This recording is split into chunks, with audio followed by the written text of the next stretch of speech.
The sun is shining, the birds are chirping, the bacon is sizzling. Welcome to the Daily Swole.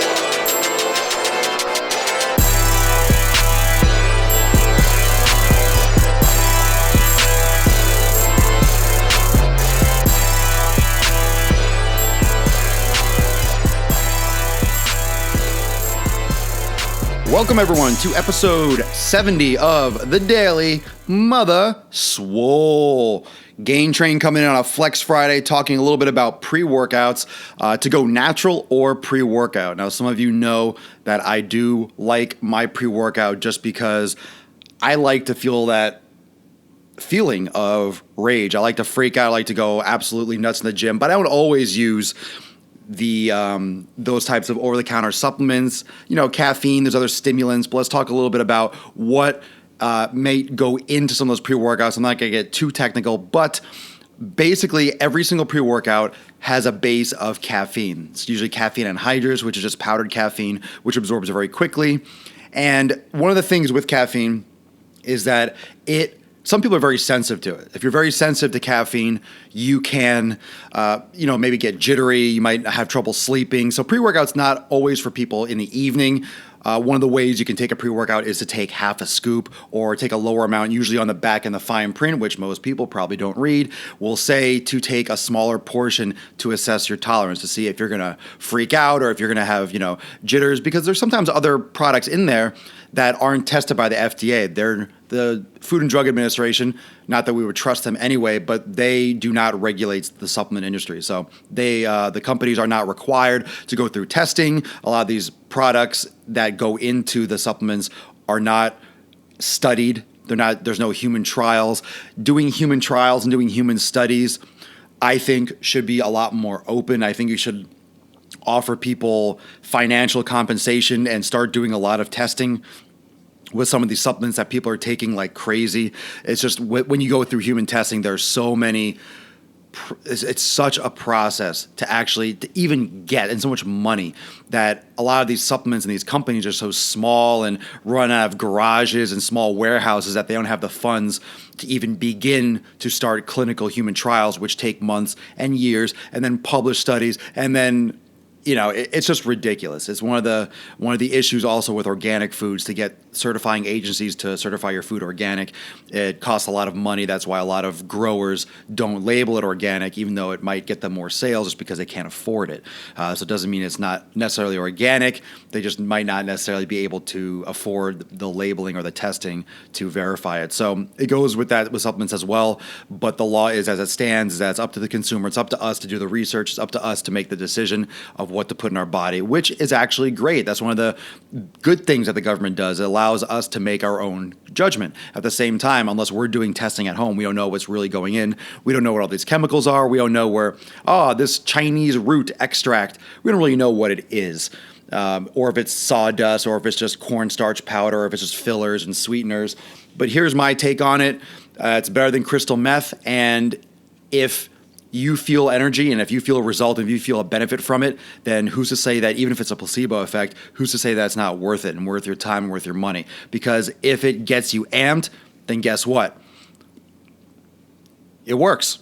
Doesn't matter if it's actually like dilating a cell or a blood vessel. If you feel like it works and you have a great workout and you get amped up and it's just cornstarch, it worked. The supplement did what it was supposed to do. So there's that placebo effect that might also come into play. But if I take a pre-workout, I'm going to work out.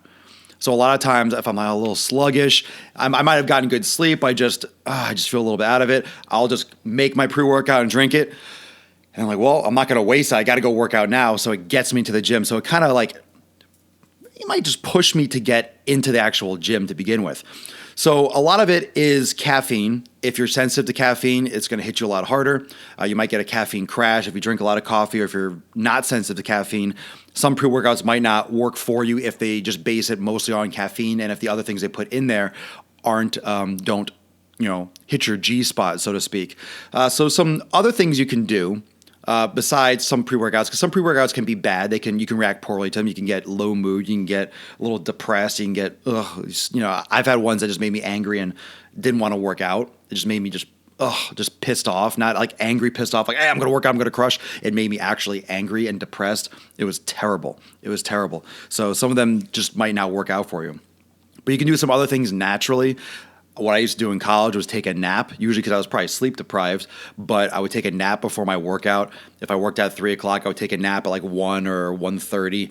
And, a lot of times your repair and your hormone levels increase, and that little siesta would be really great for me before a workout. You could also do something like a shot of apple cider vinegar, which alerts the senses and is, beneficial and alkalizing in the body. Do you use different pre-workouts, or do you have a specific one that you like? Mesomorph is one that I like, just because I get in a really good mood. It gives me great pumps. I feel my strength. I just feel good on it. There's a lot of a lot of stuff in it, but the active ingredients are better than others. But who knows? You don't really know what actually goes into it. It's just a lot of, I kind of go up and down with it. It's just a lot of chemicals to put in your body when you look at it. It's like, oh my God, I'm going to eat all this organic and healthy and kale drinks, and then I'm going to suck down a pre-workout and Sour Patch Kids. I joke about that sometimes around my workout is like the least healthy time of day. It's like I eat everything great. I sleep, I drink tons of water, I do all this stuff, and then in my workout, I drink a pre-workout, I eat Sour Patch Kids. And it's like poison. So, hey, guess what? If my body can overcome that, then... but to each their own. I don't do it all the time. Sometimes I go through periods where you cycle off, which is good. It's good to cycle off pre-workout so you can regain sensitivity and let your adrenals and let your receptors relax. You could also just do a cup of coffee if you're sensitive to caffeine. Maybe a shot of espresso, maybe a red eye, which is a coffee with a shot of espresso in it. You might just need a caffeine boost. It's natural, and you could do it that way. You could actually just buy caffeine anhydrous powder. I'd be very careful with the loose powder. People have died from it because they don't measure it properly. They'll take a teaspoon, which is ludicrous. You're supposed to, it's like a micro amount for caffeine. You need one of those micro digital scales, and you take like 100 to like 300 milligrams of caffeine, maybe depending on your tolerance. So you can mix that. It tastes like shit. It's bitter, but it's straight. It's super cheap. You'll get like a few thousand servings for like $7.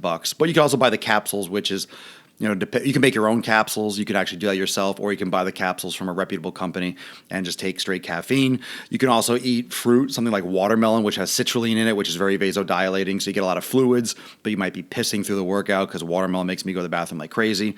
And like I said, sometimes I do my candy. I do a small amount of candy before my workout, which gives me I say a small amount. I usually overdo it, but gives me a little bit of a sugar rush, a pump, and energy before my workout. And it absorbs quickly, and it doesn't really sit in my stomach because it's just pretty much, congealed gel sugar. So that's up to you what you want to do naturally, or you just get good sleep and you eat right and you just go and you motivate yourself to work out hard. I just like that feeling of rage, and also I kind of need it because, like most of you, I probably don't get enough sleep, and I'm, not focused, and I like to just zone out and go to town. So cycling off, make sure that you understand that it's, thanks for the support, I appreciate it, I'm Busker. Understand that it's not regulated. There's other stimulants, so you can also look up these stimulants. You can Google them. If you look on the back of a pre-workout, you could go online a lot of times and find the nutrition label and just type in the chemical, and it'll pop up on Wikipedia, it'll pop up on WebMD or whatever the hell it is, and you can read about it. And one of the things that you can learn to do, or I'll start to break down, I like to do a daily Swole on this, is how to read a scientific article, a general outline.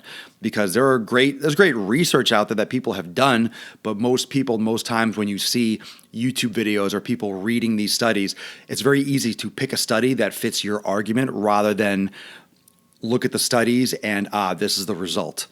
Okay, so it's very easy to find a study that supports organic food. You could find a study that supports that there's no difference. You could find a study and then use that for so when you look at the back of a supplement even, it'll say, the study that shows X, Y, and Z, or an ad on TV. Yeah, that's one study. Was the sample size big enough? What were they studying? How many other studies showed the opposite? Or were they looking at men? Were they looking at women? There's a lot of different things that can go in a study, and that's why a lot of times studies are done 10, 20, hundreds of times. They're done over and over again with different sample population, with a larger amount of people, with a smaller amount of, with a different type of athlete, with a different type of activity level, with a different ethnicity, because the more tests that you do and the more accurately you do those tests, the more accurate that information, that truth will be. So you do a lot of tests, you find out, caffeine is safe when taken in these dosages. The reason why they can give you those dosages is because they've done hundreds and thousands of tests on caffeine on all different populations, on all different types of activity, on all different strength outputs. You can have actual tangible information. But then you look at like 1,3-dimethyl, and you might not find as much research or tangible or a lot of human testing, and people can sometimes overtake these things, not drink enough water, and elements get banned like ephedra, things that really aren't dangerous to the body, but it gets bad publicity and the government gets pressured to do something about it. Or they like to, oh, cool, here's our opportunity to ban something and then put it in pharmaceutical products and make billions off it instead of thousands or just tax money. So government can be crooks, obviously. The FDA, I wouldn't, trust them as far as they can throw a human being. I'm sure they probably do that too underground. But a lot of these private companies do illegal underground testing that you don't know about, that no one knows about, but it's up to you. You might be buying cornstarch. You might be buying junk. There are big supplement companies that provide items in Target and Walmart that came out that they were like sawdust, and a lot of times none of the vitamins and minerals in those products, because none of the vitamins, nothing's fucking tested, man. Nothing is tested, nothing's regulated. So you could be buying something at GNC and it's dog shit, okay? Sometimes big name brands are reputable, and a lot of times they might not be, because if they're making a ton of volume, quality is hard to keep it high. Sometimes these little no-name independent, supplement companies are 5-10 people, home business. They put their heart and soul, their life savings into the supplement company, and they take a lot of pride in their product. Doesn't have the fanciest labeling, doesn't have the biggest marketing outreach, but it's the highest quality product because they take a lot of time and effort to make it the best that they possibly can. They're not trying to make 10 billion products every week and ship them all over the world. So there's a lot to be said for doing your own research, and there's a lot to be said for both the big companies, which could have a better, more sterile environment, higher quality ingredients but they usually also have a lot better marketing, which is why a lot of people buy into it. So sometimes the smaller, independently owned stores, independent, or something you could buy at your local farmer's market might actually be a lot better than something you buy in GNC or Vitamin Shop or one of those, retailers. Yeah, do your research, bottom line. And a lot of these smaller companies, and what's going on now with social media and the internet, is that a lot of these companies are being forced, and it's kind of in style now to be very open with their products. To be like, hey, come visit our plant, come visit our facility. Just email us. We'll send you all this stuff. We'll send you pictures. We'll answer any questions, which is just good business. It's good business because 99% of people won't do that. But the one that does, or the people that do, that's extra sales for the company. And if they're being, legit, and if they're being, if they have a good product, what they're going to do is actually, they're going to get more sales. They're going to get more sales, and they're going to, just continue doing good business, and they're going to be successful. So that's just a product of being good, no pun intended, a product of being a good business retailer, having a good company, having a good moral structure behind, because what you're dealing with is people.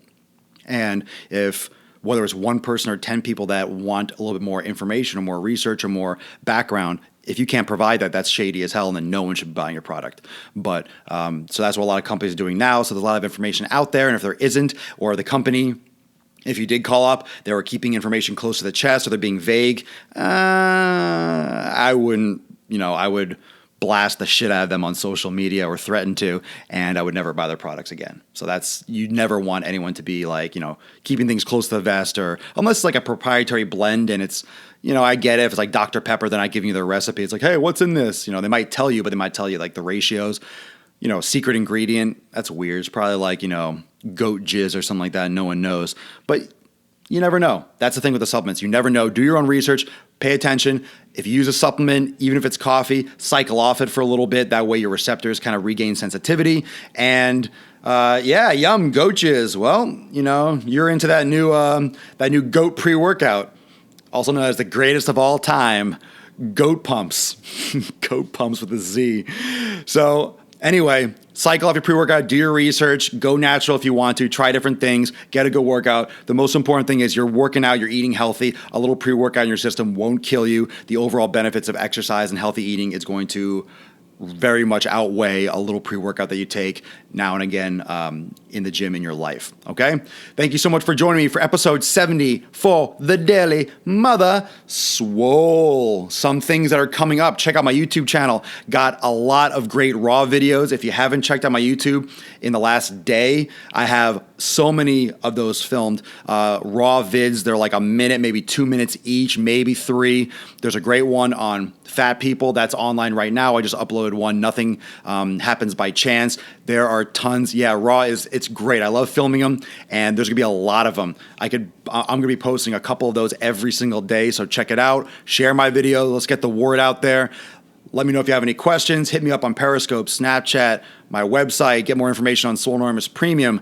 You can also check me out here on Busker, YouTube, SoundCloud, iTunes, Musically, everything. I am everywhere. Anchor. God, if I forgot something, I apologize. I will talk to everyone tomorrow. See you tomorrow for episode... No, fuck Pokemon Go. I don't have all that free time. Yeah, I am a social media whore. I'm not going to waste my time walking around trying to fling little balls at shit. I'm online posting videos. I'm taking advantage of that time that people are not making sick online YouTube vid gains. Flexosaurus. Flex them if you got them. Today is Flex Friday. Check out my Snapchat because I'm going to be doing arms today and getting absolutely fucking pumped. I'm going to be doing arms. I'll take some snaps of my gains because I feel like today is going to be an epic pump fest. All right. Tomorrow, episode 71 of The Daily Swole. Peace out.